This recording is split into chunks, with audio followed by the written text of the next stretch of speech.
Hello everyone, welcome back to nine JS classes.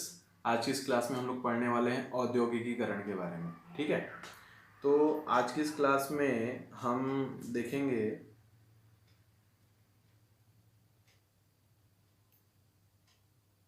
हम इन points के सारे आज औद्योगिकीकरण के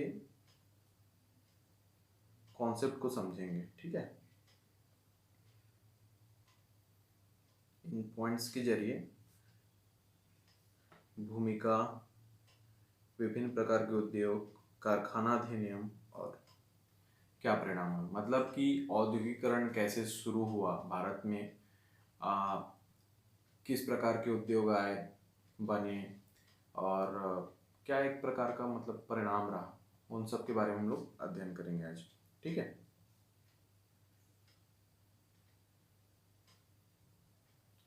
तो सबसे पहले हम लोग भूमिका को देखते हैं। हम लोग देखेंगे कि भारत में औद्योगिकीकरण की शुरुआत कैसे हुई। लास्ट क्लास में हम लोग औद्योगिकीकरण के बारे में पढ़े, तो उसका एक सकारात्मक परिणाम ये हुआ कि भारत में औद्योगिकीकरण हुआ। कैसे? अब अंग्रेज भारत में एक व्यापारी बन के आए। धीरे धीरे उन्होंने एक साम्राज्यवाद की नीति के तहत भारत में यहाँ के शासक वर्ग को हटाया, खुद शासन में आ गए, अपनी आर्थिक नीतियाँ लागू की, विभिन्न प्रकार की नीतियों के माध्यम से यहाँ के कृषि की ऋण को तोड़ दिया, हस्तशिल्प उद्योगों को बर्बाद कर दिया। उसी का कारण था हमारे देश की तात्कालीन और अर्थव्यवस्था एकदम पतन पतन हो चुका था उसका। फिर भी इसका एक एडवांटेज हमको ये मिला कि भारत में औद्योगिकीकरण की शुरुआत हो गई। अंग्रेज चाहते नहीं थे, फिर भी मजबूरी बस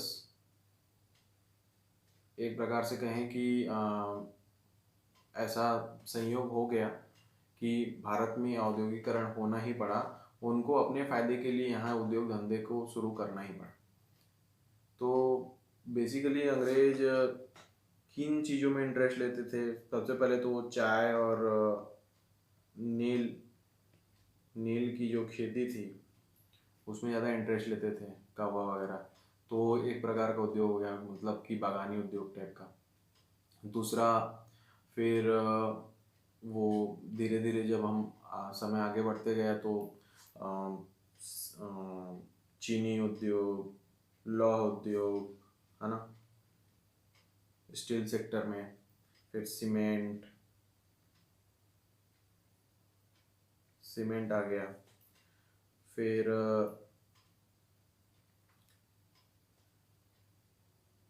सीमेंट आ गया, और ये कारखाने वाले, मतलब कागज वगैरह, जूट, पटसन वगैरह, ये सब कारखाने वाले उद्योग। तो बेसिकली दो प्रकार के उद्योग हो गए, मतलब कि कारखाना उद्योग और बागान उद्योग।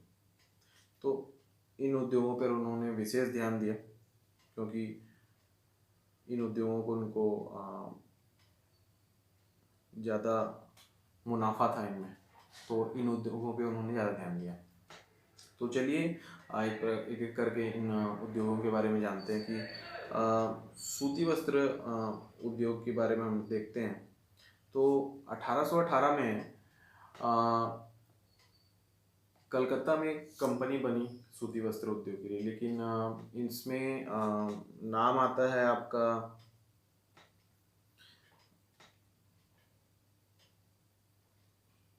इसमें आपका नाम आता है आपके एक पारसी व्यापारी का। पारसी व्यापारी थे कावस जी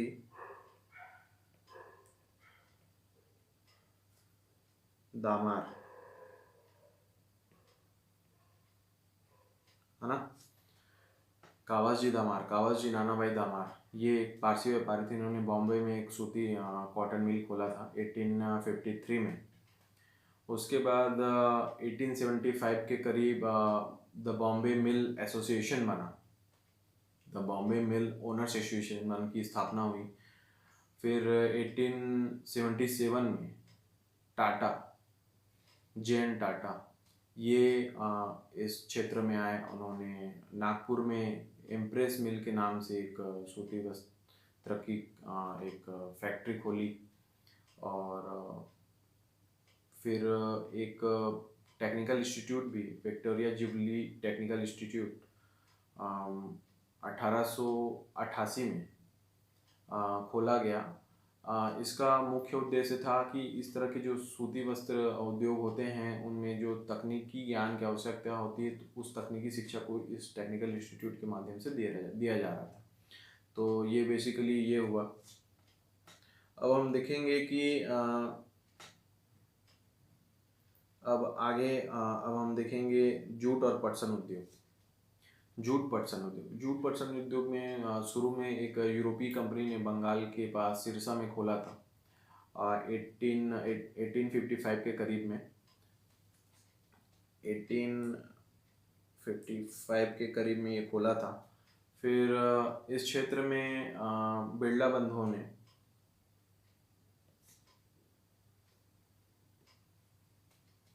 इस क्षेत्र में आपका बिरला बंधुओं ने एंट्री लिया।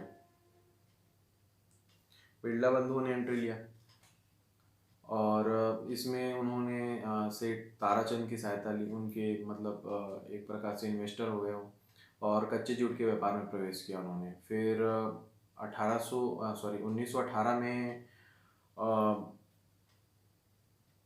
बिरला कंपनी उन्होंने बिरला जूट लिमिटेड करके एक कंपनी बनाई।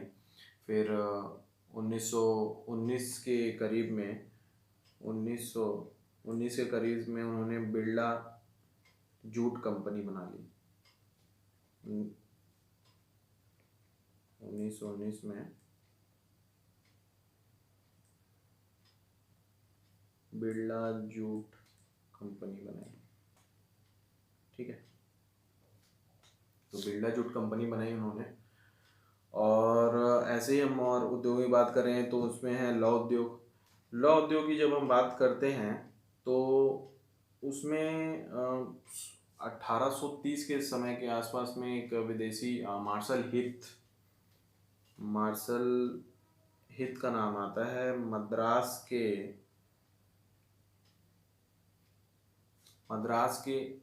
अर्काट में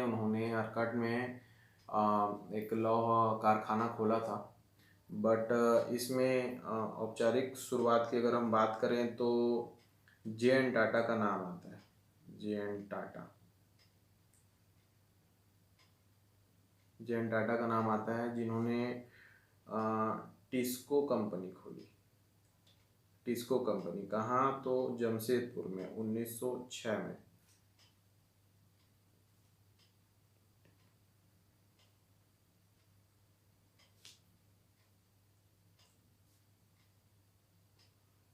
उन्नीस सौ छः में उन्होंने जमशेदपुर में टिस्को खोली। फिर 1909 में वहाँ से पिग आयरन का प्रोडक्शन शुरू हो गया, और 1912 के करीब में स्टील का प्रोडक्शन शुरू हो गया। इसी तरह फिर साउथ में एक और Visvesvaraya iron and steel works करके कंपनी खुली। ठीक है, तो ये तो लौह उद्योग के बारे में हो गया। अब हम देखेंगे कि सीमेंट उद्योग भी 1915 के समय में 1915 के आसपास कटनी मध्य प्रदेश में और गुजरात में के जगहों में सीमेंट कंपनी की शुरुआत हुई।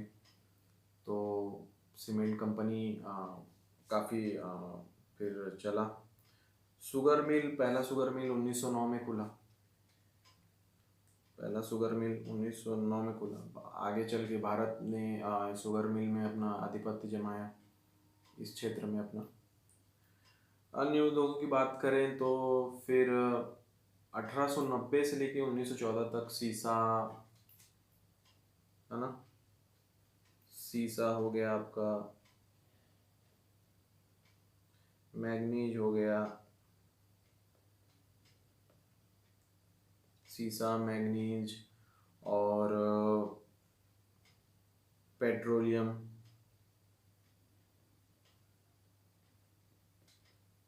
पेट्रोलियम उद्योग, ये भी फलने फूलने लग गए।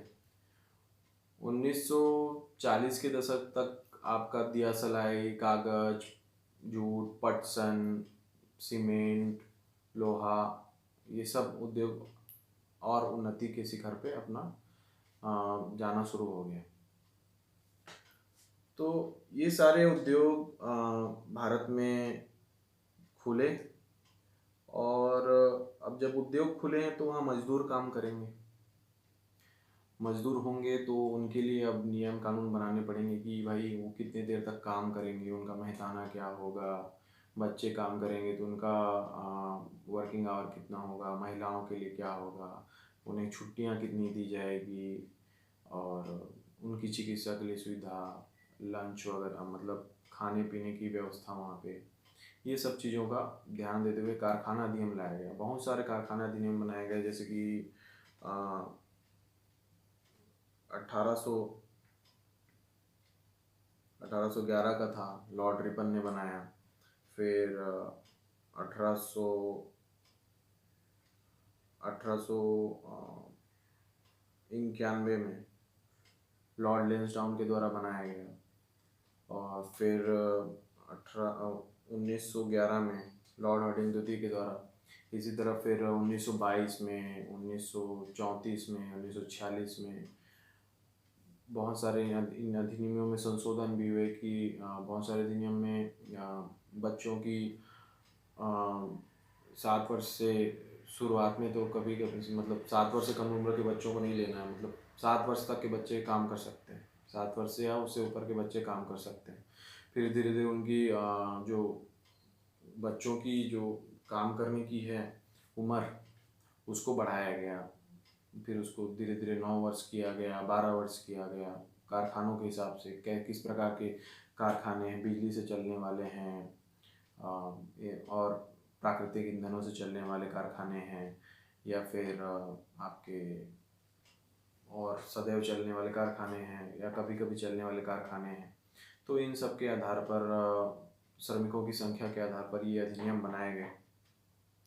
भारत में भारत की आज़ादी के बाद जो अधिनियम बना था प्रॉपर तरीके से, वो 1948 में बना था अधिनियम। तो ये विभिन्न प्रकार के अधिनियम थे जो मजदूरों की सुविधा के लिए बनाए गए थे, लेकिन ऐसा नहीं था। ये भी एक शोषण का कारण था। बहुत सारी हड़तालें हुई हैं। बीएनसी मिल हड़ताल, जैसे छत्तीसगढ़ में होने वाली बीएनसी मिल हड़ताल है, वो बहुत लंबे समय तक चली, जिसमें ठाकुर प्यारेलाल जी द्वारा जो नेतृत्व किया गया था राजनांदगांव से, बीएनसी मिल का हड़ताल हुआ था। तो 36 दिन लंबी चलने वाली हड़ताल थी। तो निश्चित तौर पे मजदूरों का, वहाँ पे जो काम करने वाले कारीगर हैं, उनका शोषण होता है। उनका मतलब जिस प्रकार से उनसे काम कराया जाता था उस प्रकार से उनको वेतन नहीं दिया जाता था, तो निश्चित तौर पे एक प्रकार से शोषण ही हुआ। तो इस सब के खिलाफ भी मजदूर वर्ग द्वारा आवाज़ उठाते गए। इस प्रकार से इसमें इसीलिए इनमें संशोधन होते गए बीच बीच में। तो ये अधिनियम थे।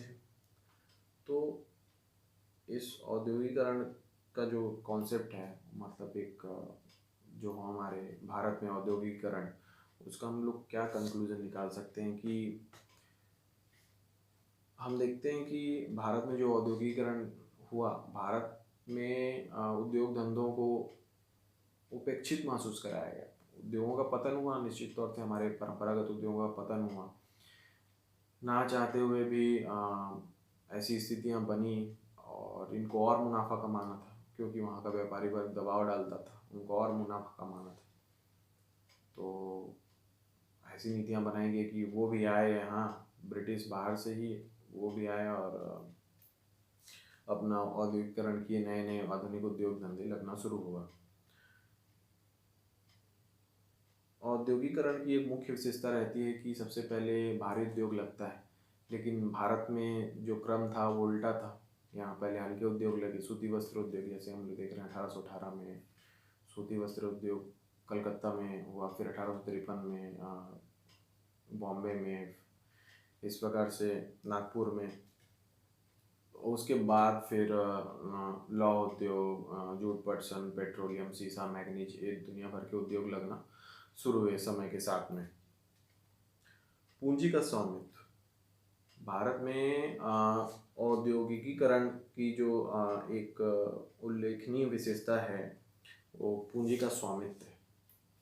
ठीक है, पूंजी का वो स्वामित्व, पूंजी का स्वामित्व यहाँ पे जो उद्योग धंधे लगे, आधुनिक उद्योग, उसमें अधिकांश उद्योग धंधों में ब्रिटिश पूंजी लगी हुई थी और उस ब्रिटिश पूंजी में भारतीय पूंजी दब गई। सीधा सा मतलब है, ब्रिटिश पूंजी लगी हुई है तो ब्रिटिश नीतियाँ चलेंगी यहाँ पे। जो व्यक्ति बाहर से ब्रिटेन में अपना पैसा लगाया वो अपने हिसाब से रूल रेगुलेशन चलाएगा। वो बोलेगा ज़्यादा से ज़्यादा काम करवाओ, ज़्यादा से ज़्यादा मुनाफा लो, कहने का मतलब शोषण। तो भारत में औद्योगिकीकरण अब अंग्रेजों का एक शोषण करने का नया अधिकार, मतलब आप मजदूरों से ज़्यादा काम ले रहे हो, उनको मेहताना कम दे रहे हो और उनकी सुविधाओं का ध्यान नहीं रख रहे हो, ना उनकी चिकित्सा का, ना उनके स्वास्थ्य का, ना ही उनकी चिकित्सा का व्यवस्था है, ना ही उनके रहने के लिए, खाने पीने के लिए। अगर आप एम्प्लॉय है वो, अगर आपके फैक्ट्री में वो काम कर रहे हैं, उद्योग में, तो आपको उसकी ज़रूरतों का ख्याल भी रखना पड़ेगा, बेसिक ज़रूरतें। लेकिन वो ऐसा नहीं करते तो उनका शोषण होता था। तो कहीं ना कहीं औद्योगिकरण ने फ़ायदा दिया है, तो इसका एक नुकसान ये रहा कि यहाँ और शोषण का एक माध्यम बन गया, एक और तरीका बन गया अंग्रेजों का शोषण करने का।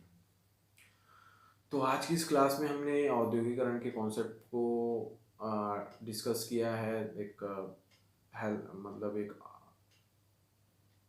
मतलब फ्रूटफुल आउटपुट मिले, ऐसा कोशिश किया इस डिस्कशन के माध्यम से। आई होप आप लोग को ये हेल्पफुल रहा होगा।